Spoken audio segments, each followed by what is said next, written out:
అందరికీ నమస్కారం అండి. Welcome to the Lambodar astrology.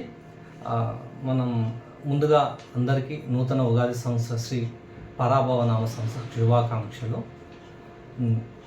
మనం ఈరోజు డిస్కస్ చేసే టాపిక్ వచ్చేసి మిథున రాశి వారికి సంవత్సర కాలం మొత్తం ఎలా ఉంటుంది 12 మాసంలో. సో మొదటగా మనం మిథున రాశి అంటే చంద్రుడు జాతక చక్రంలో మిథున రాశిలో చంద్రుడు ఉన్న వారిని మిథున రాశిగా పరిగణిస్తారు. అండ్ ఇందులో వచ్చేసి ఆదాయ వ్యయాలు చూద్దాము. ఆదాయం వచ్చేసి 8, ఖర్చు వచ్చేసి 11. ఖర్చు ఎక్కువగా ఉన్నది 11, ఆదాయం 8. సో మరీ ఎక్కువ 8, 11. సో బ్యాలెన్స్గానే ఉన్నది, ఒక మోస్తారుగా మంచిగానే ఉన్నది, ఇబ్బంది ఏం లేదు. నెక్స్ట్ వచ్చేసి రాజపూజ్యము అవమానం. రాజపూజ్యం వచ్చేసి 1, అవమానం వచ్చేసి 7. వీళ్ళ గురించి మంచిగా పాజిటివ్ టాక్ వచ్చి ఒక 1%, నెగిటివ్ టాక్ వచ్చి 7% అనుకోండి. 7 పీపుల్ డిస్కస్ చేస్తారు నెగిటివ్ టాక్. సో ఓవరాల్గా వీళ్ళకి అవమానం అనేది ఎక్కువగా ఉన్నది. So better to take care. వీళ్ళ మాట్లాడేటప్పుడు కానీ వీళ్ళు ఎవరితో ఏదైనా చేసేటప్పుడు కానీ కొంచెం కేర్ తీసుకోవడం మంచిది. వీళ్ళ గురించి నెగిటివ్ టాక్ ఎక్కువగా ఉంటుంది కాబట్టి. నెక్స్ట్ వచ్చేసి వీళ్ళు మనం నెక్స్ట్ డైరెక్ట్గా కందాయ ఫలాల్లోకి వెళ్తాము. కందాయ ఫలాల్లోకి వెళ్తే కందాయం అనగా 4 మాసం. సంవత్సరాన్ని 4 మాసంలో 3 భాగాలుగా విభజించారు. మీనింగ్ ఏంటంటే వేసవికాలం, వర్షాకాలం, చలికాలం 3 భాగాలుగా విభజించారు 12 నెలలని. సో మొదటి 4 నెలలు ఎలా ఉంటుంది? కందాయ ఫలాలు అసలు ఎందుకు చెప్పుకుంటాము అంటే జాతకుడి యొక్క ఆరోగ్య పరిస్థితి, ఫైనాన్షియల్ స్టేటస్ ఎలా ఉంటుంది, పడిపోవడం కానీ ఏమైనా ఇంప్రూవ్మెంట్ ఉంటుందా లేదా అని చూసుకుంటాం కందాయ ఫలితాల వల్ల. సో ఈ మిథున రాశిలో వచ్చేసి నక్షత్రాలు కందాయ ఫలం నక్షత్రాల పరంగా చెప్పుకుంటాము. ఇందులో వచ్చే నక్షత్రాలు వచ్చి మృగశిర 3-4 పాదాల వారికి మొదటి 4 మాసంలో 0, 1. సో మొదటి 4 మాసంలో 0 అంటే మొదటి 4 మాసంలో ఎలా ఉంటుందంటే అనారోగ్య భీతి, ఆరోగ్యం ఎక్కడ ప్రాబ్లం అవుతుందో కొంచెం వాటికి కావాల్సిన సిగ్నల్స్ కనిపించడం అలాంటి వాటి వల్ల మీరు అనారోగ్యం ఎక్కడ వస్తుందని భయపడుతూ ఉంటారు. నెక్స్ట్ వచ్చే 4 మాసాలు మానసిక ప్రశాంతత కోల్పోతుంది. మిడిల్ ఆఫ్ ద 4 months మానసిక ప్రశాంతత పోతుంది. అండ్ లాస్ట్లో 1 వచ్చింది. 1 బేస్ సంఖ్య, ధనలాభము శుభప్రదం అని మీనింగ్ అనమాట. ధనలాభం ఉంటుంది. అండ్ మృగశిర తర్వాత వచ్చేసి మనకి ఆరుద్ర నక్షత్రంలో జన్మించిన వారికి 3, 1, 4. ఆరుద్ర నక్షత్రం జన్మించిన 3, 1 మొదటి 4 మాసంలో ధనలాభము శుభప్రదము, తర్వాత వచ్చే 4 మాసంలో ధనలాభం శుభప్రదము, తర్వాత వచ్చే 4 మాసం 4 సరి సంఖ్య కాబట్టి మధ్యస్థ ఫలితాలు, మిశ్రమ ఫలితాలు ఉంటాయి. ఒక పక్కన పాజిటివ్ ఉంటుంది, ఒక పక్కన నెగిటివ్. బ్యాలెన్స్ ప్రాబ్లంకి సొల్యూషన్ కూడా దొరికిపోతుంది. నెక్స్ట్ వచ్చేసి మనం పునర్వసు 1, 2, 3 పాదాల వారికి ఎలా ఉంటుంది? 1, 2, 3 పాదాలకు 6, 2, 2. సో మొదటి 4 మాసం 6 మిశ్రమ ఫలితాలు, మధ్యస్థ ఫలితాలు. తర్వాత వచ్చే 4 మాసములు కూడా మధ్యస్థ ఫలితాలు, చివరి 4 మాసం కూడా మధ్యస్థ ఫలితాలు, మిశ్రమ ఫలితాలు అంటే ప్రాబ్లము వెంటనే సొల్యూషన్ దొరికిపోవడం, విలువగా వాటి నుంచి బయటపడడం జరుగుతుంది.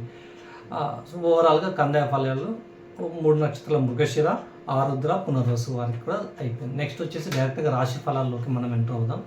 రాశి ఫలాల్లో మిథున రాశి వారికి చూసుకుంటే గురు భగవానుడు తన రాశిలోనే ఉన్నారు. 1వ స్థానంలో ఉన్నారు కాబట్టి గురు భగవానుడు వీరికి యోగించారు.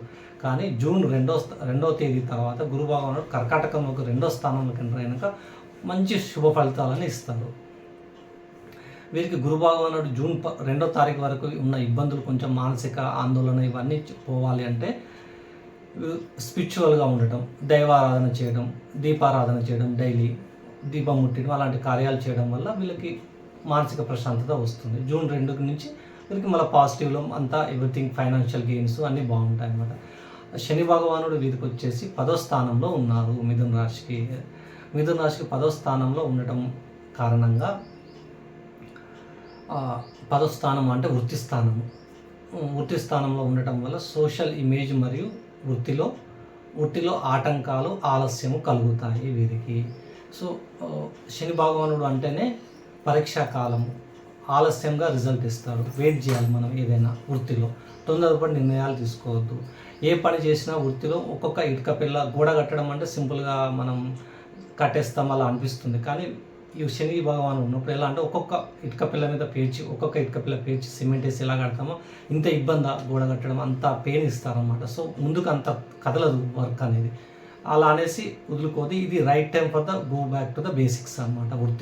వృత్తిలో బేసిక్స్ వెళ్తే వీళ్ళకి స్మూత్గా వర్క్ అనేది వెళ్ళిపోతుంది. ఎప్పుడైతే basics out of the basics వచ్చారో వర్క్ అనేది ముందరికి పోదు, ప్రోగ్రెస్ ఉండదు వర్క్లో.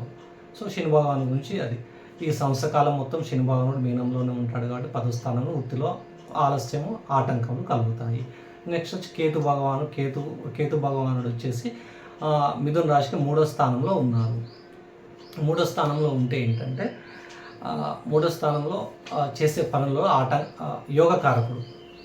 బేసిక్గా 3వ స్థానం కేతుకి యోగకారకం. సింహంలో ఉన్నారు, ఇంకా మంచిగా యోగిస్తారు. చేసే పనులలో మార్పులు తీసుకొచ్చి యోగిస్తారు. కేతువు ఎప్పుడు చేంజ్ ద సిచ్యువేషన్ అనమాట. ఉన్నదాన్ని ఇవ్వకుండా వేరే దానికి తీసుకెళ్తారు కట్ చేసి. నెక్స్ట్ రాహు భగవానుడు మిథున రాశికి 9లో. వీళ్ళకి వచ్చే అదృష్టాన్ని 9వ స్థానంలో రాహు యోగించాడు. సో వీళ్ళకి వచ్చే అదృష్టాన్ని, వీళ్ళకి పెండింగ్ ఉన్న థింగ్స్ కానీ లిటిగేషన్స్ కానీ అవన్నీ ఇంకా పోస్ట్పోన్ చేసుకోవడమే మంచిది. వాటిని సాల్వ్ చేయడానికి ఎంత ట్రై చేసినా అవి పోస్ట్పోన్ అవుతుంటాయి, పెండింగ్ అవుతాయి. సో బెటర్ టు వెయిట్ చేయడం తప్పితే ఇంకా వాటిని వెళ్ళి ఇంకా క్లోజ్ అయిపోవాలి అలాంటి పనులు చేయకుండా వాయిదా పెట్టుకోవడం మంచిది. ఓవరాల్గా ఎలా ఉంది అంటే మిథున రాశి వారికి సంవత్సరం మొత్తం గురు భగవానుడు జూన్ 2వ తారీఖు నుంచి యోగిస్తున్నాడు. మరియు శని భగవానుడు వృత్తిలో ఆటంకాలు, వృత్తిలో అలానే కంటిన్యూ చేయాలి. నెక్స్ట్ వచ్చేసి కేతు యోగకారంగా ఉన్నాడు. ఒక యోగకారంగా లేనిది రాహు ఒకరు. సో ఓవరాల్గా వీళ్ళకి మంచిగానే ఉంటుంది. జూన్ 2 తర్వాత నుంచి పాజిటివ్గానే. శని భగవానుడు యోగించట్లేడు. వృత్తిలో ఫ్యామిలీ పరంగా ఎటువంటి ఇబ్బంది ఏమి ఉండదు, వృత్తిలోనే ఇబ్బంది ఉంటుంది వీరికి. సో వృత్తిలో better to wait for the right time అనమాట. మిథున రాశి వారు వెయిట్ చేయడంలో ఉన్నంత ఉత్తమం ఇంకేమీ లేదు. ఓవరాల్గా యావరేజ్గా అని చెప్పుకోవచ్చు మిథున రాశి వారికి. థ్యాంక్ యూ అండి, నమస్కారం.